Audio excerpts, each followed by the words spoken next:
은혜 받으신 하나님 말씀은 시편 116편 12절로 14절까지의 말씀입니다. 구약성경 888페이지 시편 116편 12절로 14절까지의 말씀을 다 같이 봉독합니다. 내게 주신 모든 은혜를 내가 야훼께 무엇으로 보답할까? 내가 구원의 잔을 들고 야훼 이름을 부르며 야훼의 모든 백성 앞에서 나는 나의 서원을 야훼께 갚으리로다. 아멘. 제목을 따라합니다. 내게 주신 모든 은혜. 오늘 우리가 읽은 시편을 보면 감사가 나오고 있죠. 이 감사 말씀을 함께 보면서 어떤 감사인지를 살펴보고 은혜를 나누었으면 좋겠습니다. 첫째 따라합니다. 내게 주신 모든 은혜에 감사. 12절 말씀을 다 같이 합니다. 내게 주신 모든 은혜를 내가 야훼께 무엇으로 보답할까? 여기 보답한다라는 말은 히브리어로 슈브라는 말인데, 슈브라는 말은 잘 아시겠지만 돌아온다, 돌아와라 선지자들이 외쳤던 말씀이죠. 그런데 여기서는 슈브가 돌아와라로 쓰이기보다는 돌려주다라는 의미로 사용됩니다. 그러니까 내가 어떤 이익을 얻었습니다. 누군가로부터 내가 어떤 무언가를 누군가 나에게 무언가를 베풀어 주었습니다. 그러면 그것에 대해서 돌려주는 피드백, 그러니까 답례라고 할 수가 있겠죠. 오늘 시편 기자가 내가 무엇으로 보답할까 이렇게 고백하면서 그 이유가 뭐냐면 내가 받은 은혜가 있기 때문이다. 나에게 하나님이 주신 은혜가 있기 때문에 내가 그 은혜를 어떻게 보답하겠는가, 이 고백을 하고 있는 겁니다. 그런데 이 말씀만 보면 지금 시편 기자가 굉장히 어떤 좋은 환경 가운데, 어떤 축복 가운데 이런 고백을 하는 것처럼 보여지는데 사실은 정반대죠.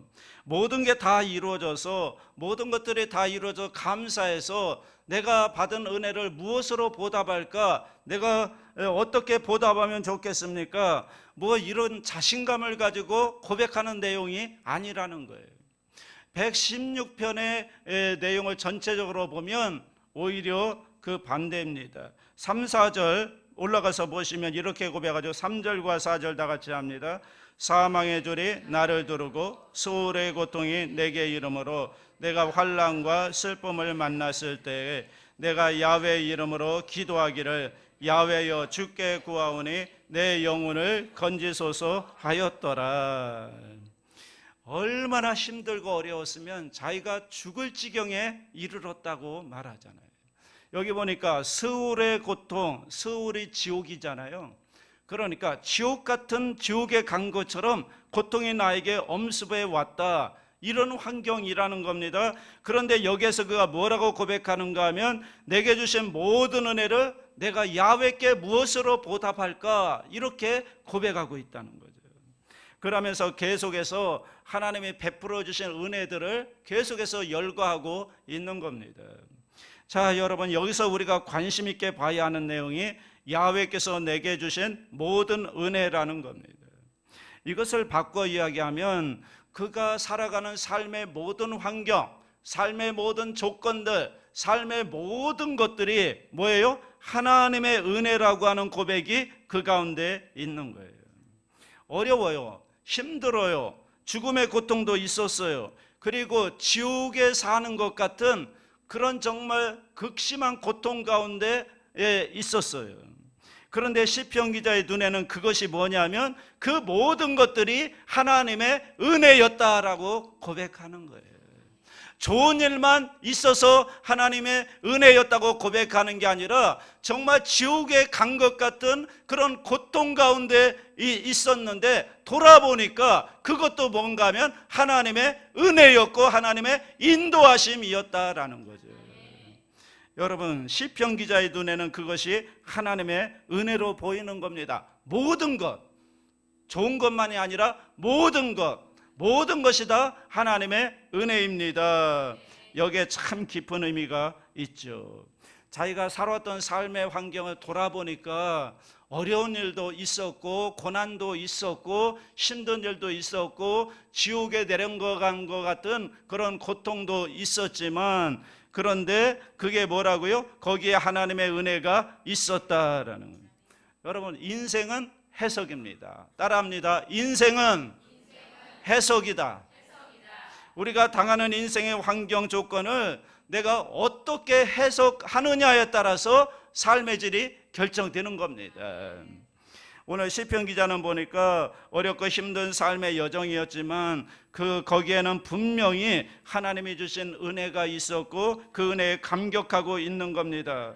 내게 주신 모든 은혜라고 고백하면서 나에게 일어난 모든 일들이 다 하나님의 인도하심 속에 있었다라는 고백인 거죠. 감사는 깨달음입니다. 감사는 해석입니다. 인생을 해석을 잘하면 우리는 한평생 감사하며 살 수가 있습니다. 그런데 인생의 해석을 잘못하면 늘 원망과 불평과 고통 가운데 살아갈 수밖에 없습니다. 가만히 생각해 보세요. 감사할 게 없다고요? 왜 감사할 게 없습니까? 모든 것이 다 하나님의 은혜고 감사인 것입니다. 여러분, 1년 내내 여름이고 1년 내내 겨울인 나라가 있어요. 그런데 우리나라는 얼마나 좋습니까? 봄, 여름, 가을, 겨울 4계절이 있어서 얼마나 많은 은혜를 누리고 살고 있습니다.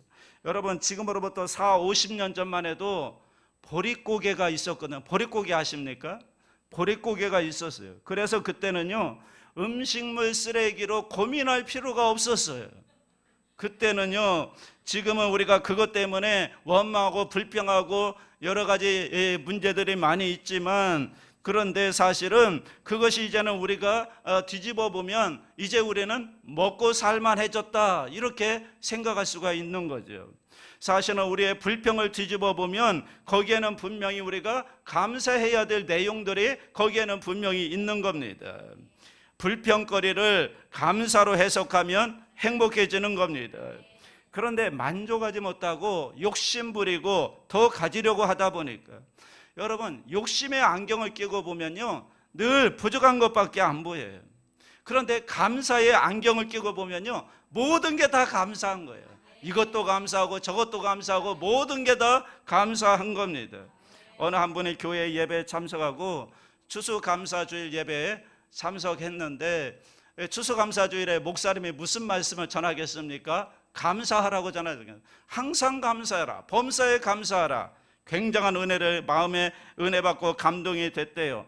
아, 그래, 내가 이제부터 감사하며 살아야 되겠다. 그리고 이제 버스를 타고 집에 가는데 한 아주머니가 버스에 타더래요. 그런데 그 아주머니가 보기에도 몸집이 크고 아주 뚱뚱하고 거기다가 애들은 5명씩이나 데리고 버스에 올라타더래요. 그리고 올라타더니 그 옆에 앉아서 얼마나 시끄럽게 하는지, 또 아이들은 또 얼마나 여기가 무슨 자기 놀이터인 줄 알고 뛰어다니는지, 떠들고 냄새는 나고 얼마나 화가 나는지 폭발 직전이었는데, 그때 갑자기 목사님의 말씀이, 메시지가 생각이 나더래요. 항상 감사해라. 범사에 감사해라. 그러면서 이분이 하나님 앞에 기도했대요. 하나님, 내가 여기서 뭘 감사해야 되겠습니까? 그랬더니 하나님이 지혜를 주시더래요. 그래서 이렇게 감사했대요. 하나님, 저 여자가 내 마누라가 아니어서 감사합니다. 이렇게 감사 기도를 드렸다는 거예요. 인생은 해석이라니까요. 똑같은 상황이지만 이것을 내가 어떻게 해석하느냐에 따라 감사가 될 수가 있고 불평거리가 될 수가 있는 겁니다. 여러분, 감사로 모든 걸 감사로 해석할 수 있는 은혜가 저와 여러분에게 있기를 주의 이름으로 축복합니다.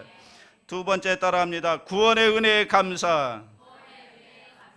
시편 기자는 13절에서 구체적인 은혜를 이렇게 노래하죠. 13절 다 같이 합니다. 내가 야훼 구원의 잔을 들고 야훼 이름을 부르며.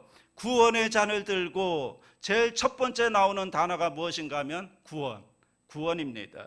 그 넘치는 감사, 우리의 모든 인생을 감사로 해석할 수 있는 근거가 무엇인가? 그러면 그것이 바로 구원의 은혜라는 거예요. 구원이라는 거예요. 구원. 우리가 누구입니까?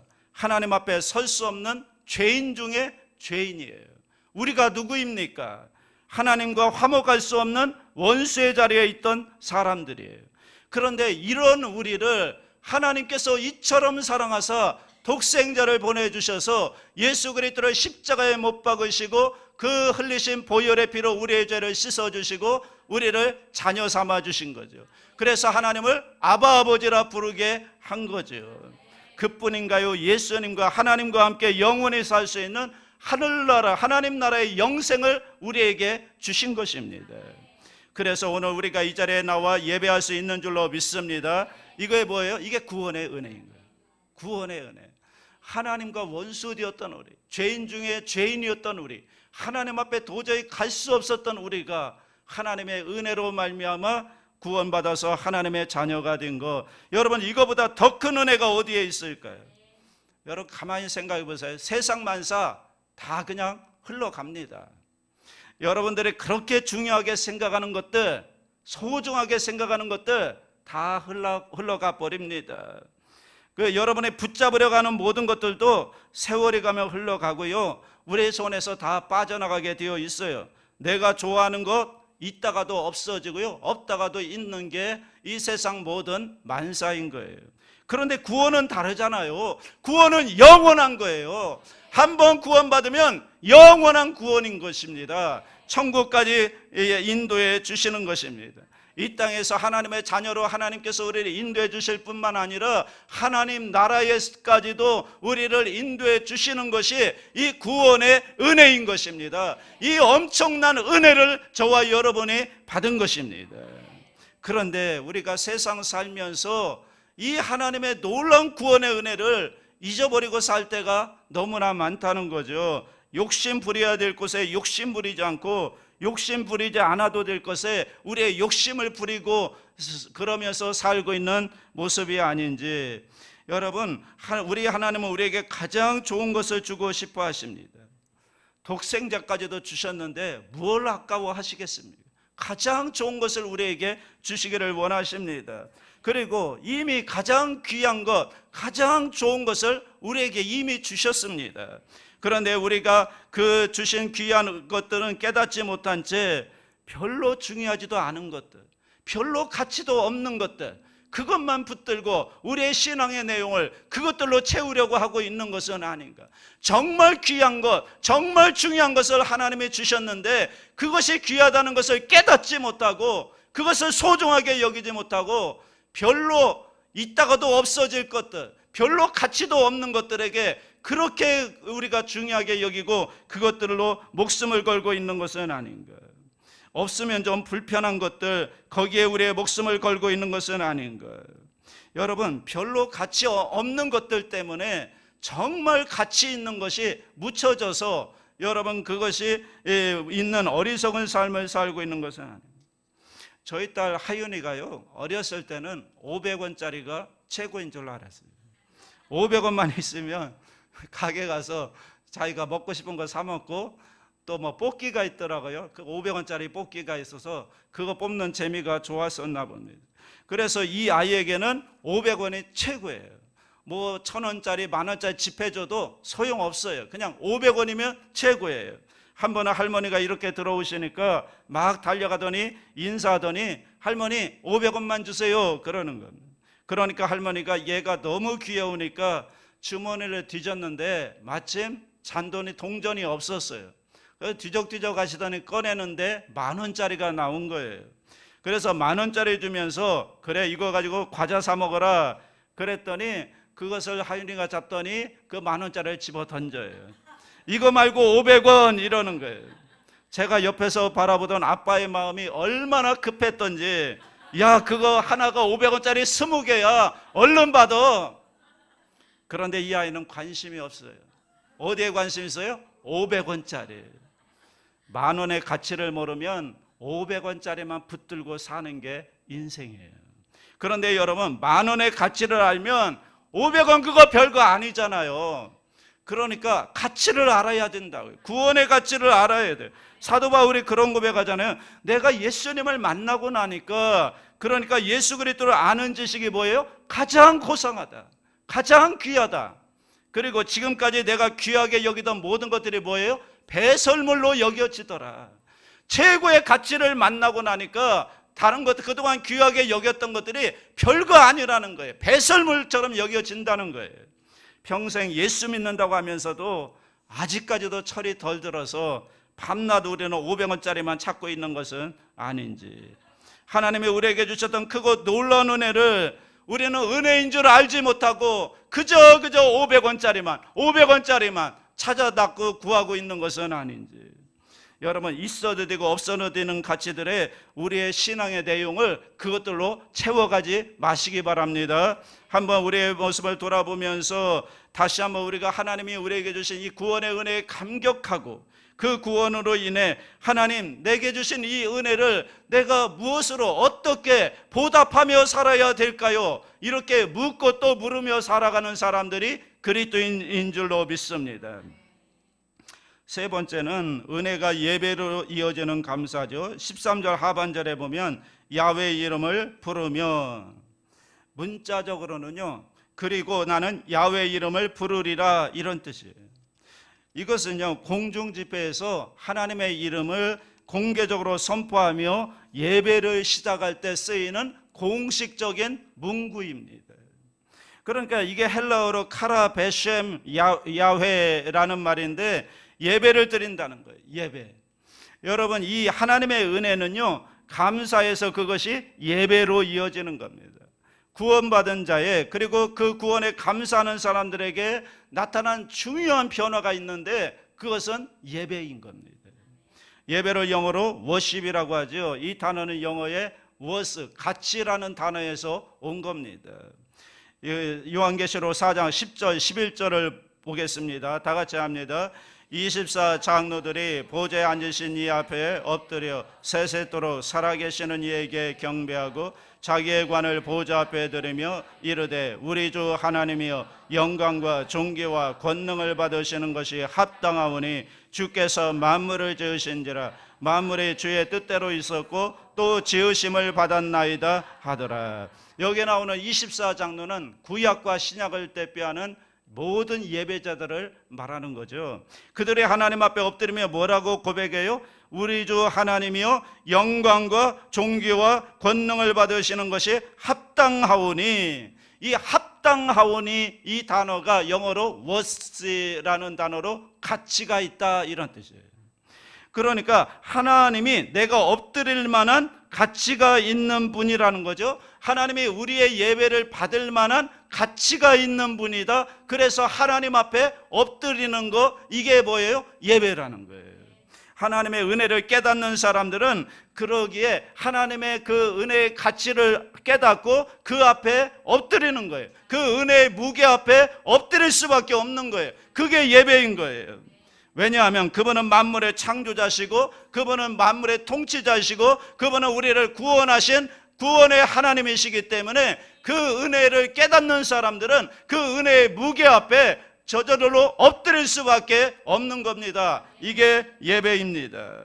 그리고 그 하나님 앞에 전심으로 복종하며 엎드릴 때 그때 하나님이 우리에게 주시는 놀라운 은혜, 놀라운 축복이 무엇인지 아십니까? 그동안 들리지 않았던 것들이 들리기 시작하는 겁니다. 하나님의 음성이 들리는 겁니다. 예배를 통해 하나님의 임재를 경험하는 겁니다.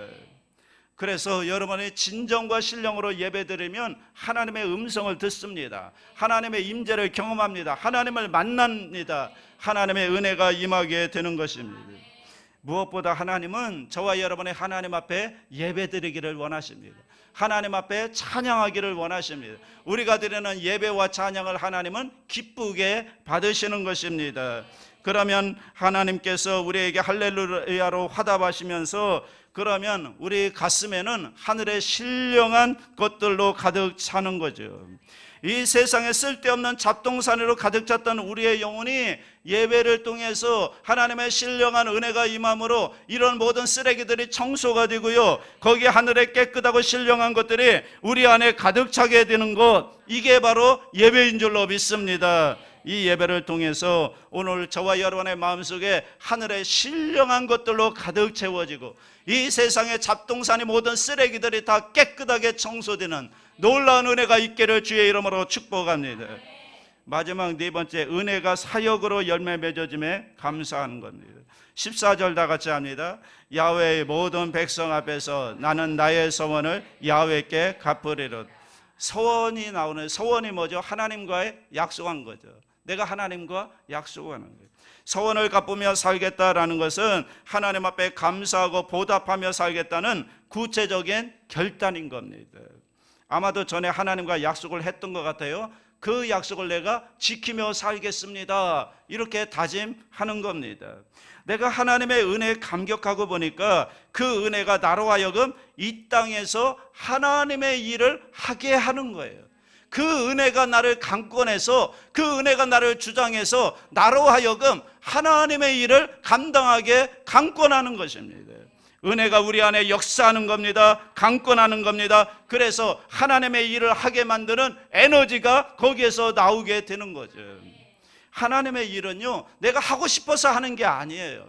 하나님의 은혜가 임해야 되고요, 그 은혜가 나를 강권하는 겁니다.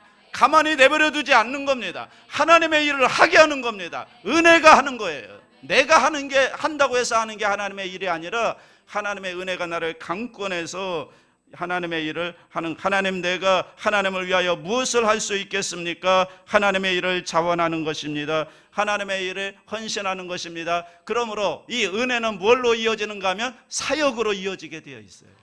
여러분에게 정말 은혜 받았다면 그 은혜는 사역으로 이어져야 되는 것입니다.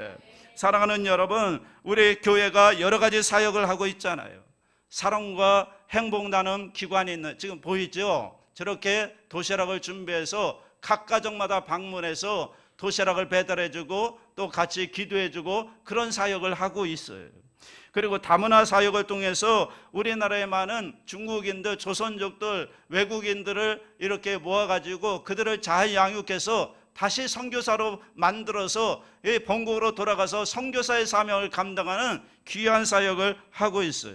상가 전도 및 노방 전도를 하고 있고요. 또 새신자 섬기는 사역, 찬양 사역, 찬양대 사역 등등 많은 사역들이 있습니다. 여러분들이 기도하는 가운데 참여하셨으면 좋겠습니다.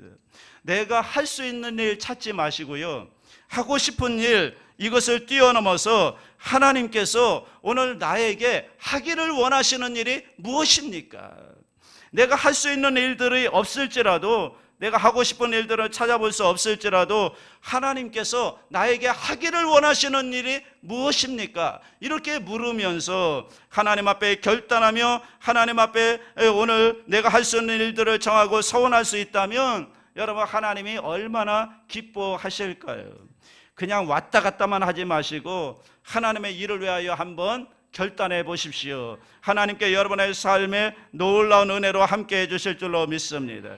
여러분, 가나안 동군학교를 세우신 김용규 장로님이 계시죠? 그분이 누군가 물었습니다. 장로님 행복하세요?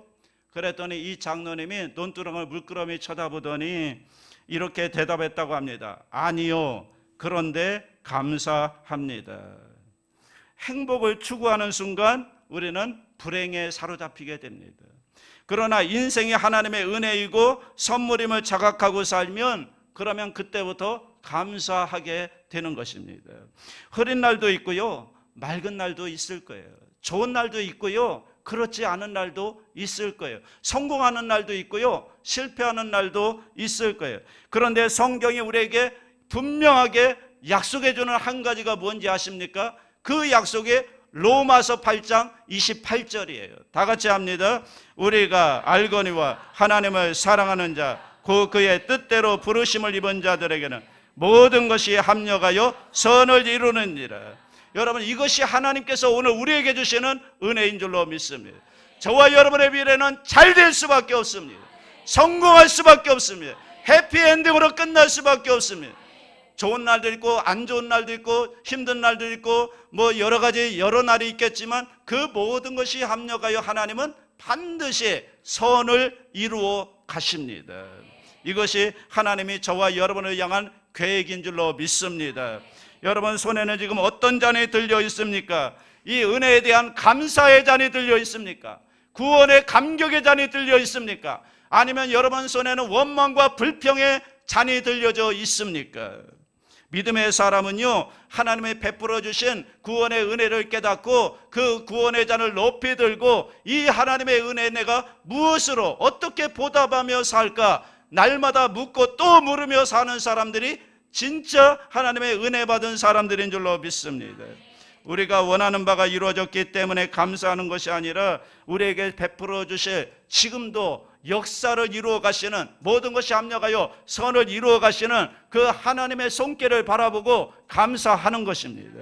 오늘부터 여러분 구원의 잔을 높이 드시기 바랍니다. 감사의 잔을 높이 드시기 바랍니다. 감사하면서 여러분의 인생을 향하여 축배를 들으시기 바랍니다. 남은 여러분의 인생이 하늘로부터 내리는 하나님의 놀라운 은혜로 충만하게 될 줄로 믿습니다. 행복할 겁니다. 여러분들에게 이 은혜가 있기를 주님의 이름으로 축복합니다.